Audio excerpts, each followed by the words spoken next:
Hi there, I'm Jason, and for some reason I make music as Sycamore Willow. And today I'm here to talk to you about an old drum machine I found on the cheap.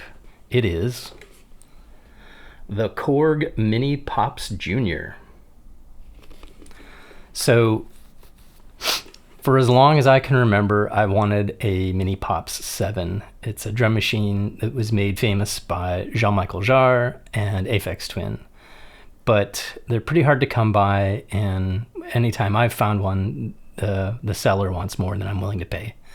But these guys are still pretty affordable if you can find them. And it's not as versatile as the Minipops 7, and I don't know if it sounds as good or even really similar to the Minipops 7 because I've never played with one directly. But this sounds cool. It has like a nice crunchy, warm sound, a nice deep sound, and I'm having fun with it, so that's all that matters. So today I'm gonna run you through what I've learned about it so far and an early composition that I'm putting together with it that's very different from most of the music I've been making for the past few years, and I hope you're gonna like it. Okay, so here's Minipops Jr. For those of you who've never played with a machine like this, where you pick drum parts by just picking a drum pattern and pushing a button like that, you pick the pattern by pushing the button, and then you've got tempo and volume.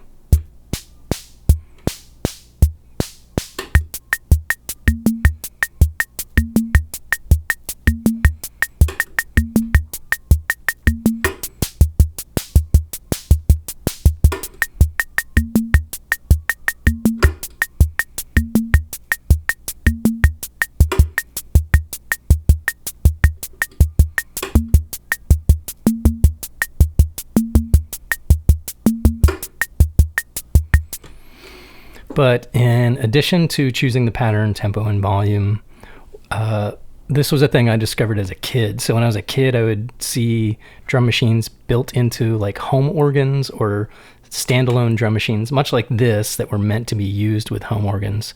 And what I discovered as a kid was you could push in 2 at once.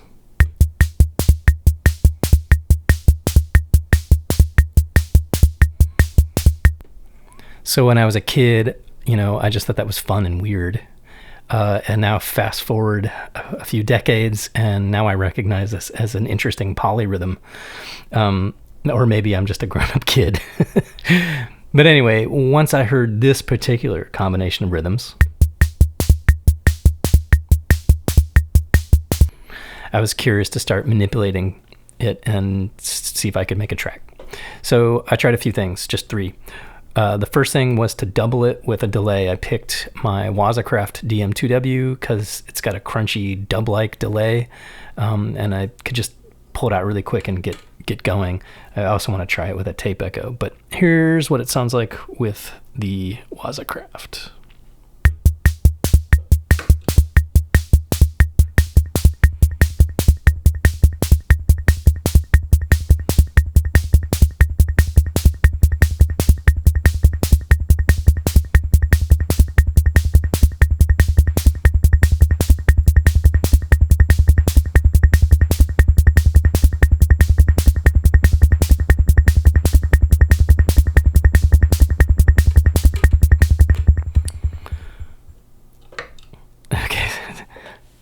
Starting to sound a little bit like gabber music. It's not what I'm making, but maybe close.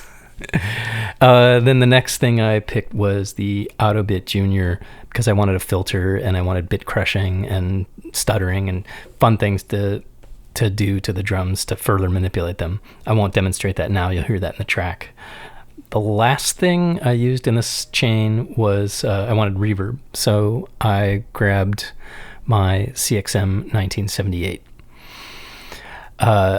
Just side note, I cannot seem to get tired of using this reverb. I'm not going to get rid of my other reverbs. I know better than that, but dang, this thing is good. It's really exciting to use. So in general, this combination was really inspiring. I'm gonna keep working on tracks with this to see what I can come up with, and start gradually shifting things around, swapping things out, and see what I can come up with. But really the takeaway for me is that I'm curious to try more rhythm machines like this to see if I can get some other interesting sounds.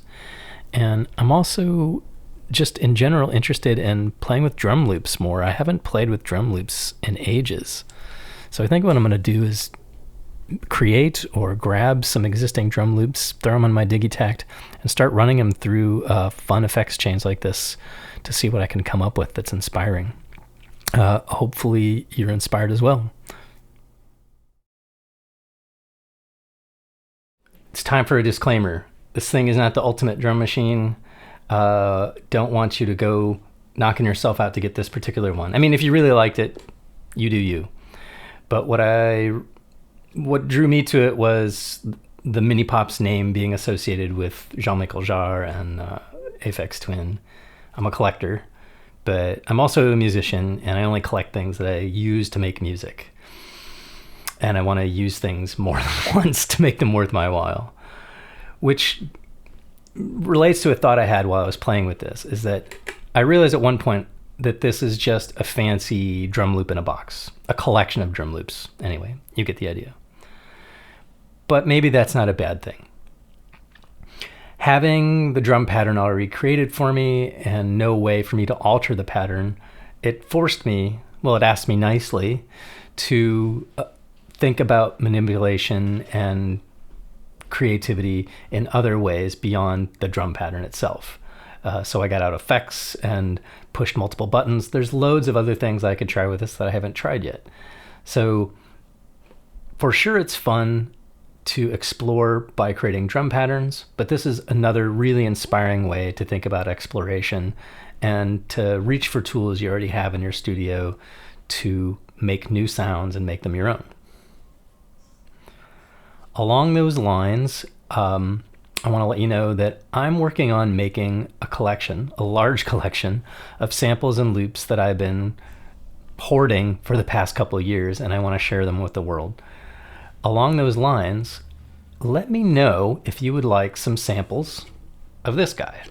Would you like them raw? Would you like them manipulated in all kinds of creative and weird ways? Just let me know in the comments, or even reach out directly to me on Instagram. That's a great way to get a hold of me in general. If you would like to hear these samples added to my packs, just let me know and I will add that to the list. These samples are coming out soon. I promise. Music is not my day job, so sometimes it takes me a little bit to get through all the ideas I have. Anyway, enough of that. Let me play you the track. Hope you like it. Thanks.